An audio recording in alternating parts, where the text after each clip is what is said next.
So, I was working at a 7-Eleven for just shy of a year. The store was a franchise, which means it was independently owned by a Lebanese guy whose IQ was probably somewhere in the 80s. He treated us all like shit, and the only person who made more than minimum wage was the useless clerk he was cheating on his wife with, who, for some reason, made $15 an hour. This guy never did anything by the book. If he thought it would make him more money, then the law didn't apply to him. Nobody at the store ever got a lunch. We were barely afforded smoke breaks, and we weren't allowed to eat while on the clock. In California, when you work more than 5 hours without a lunch, you're supposed to get paid an extra hour's wages, which counts toward overtime. We didn't get that either. On top of that, when he did payroll, he wouldn't actually go by when you clocked in and out. He went by the schedule he wrote. So if you stayed an extra hour or two to help out when it got busy, you'd be working for free because the hours wouldn't show up.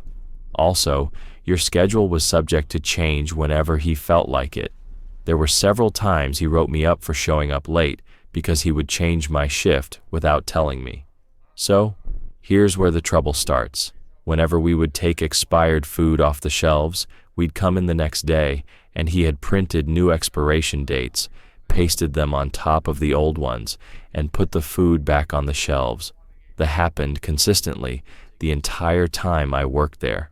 Well, one day, I'd had enough of his shit. I called up the health department and reported him, then emailed corporate and filled them in on what was going on. Well, word got back to him, and when I went in the next day, I'd received a complaint and was promptly fired. I don't know about you, but I've never worked anywhere with a one-strike policy. Here's the thing, though.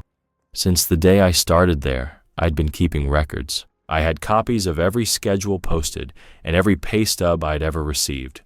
I went to the labor board that day and picked up the paperwork I needed. See, when you don't get lunches and you don't get paid the extra hour you're supposed to, the labor board can force the employer to pay you the money he owes you in one lump sum. So I filled out the paperwork and turned it in. My old boss wasn't so smug when he had to make a check to me for $2,600 right after receiving a hefty fine from the health department. Now, I'm working to get the labor board to force him to hire me back under the whistleblower clause. If he has to rehire me, he also has to pay me back lost wages for the past few months. Also, my old coworkers get lunches now. Was the revenge sweet? It felt fucking awesome. But that's not why I did it. I did it because that sack of shit was going to keep on exploiting his employees and customers to make a buck and keep being a worthless human being. And I felt like unless I did something, he was going to get away with it. I simply could not abide by the idea of him suffering no consequences for his actions.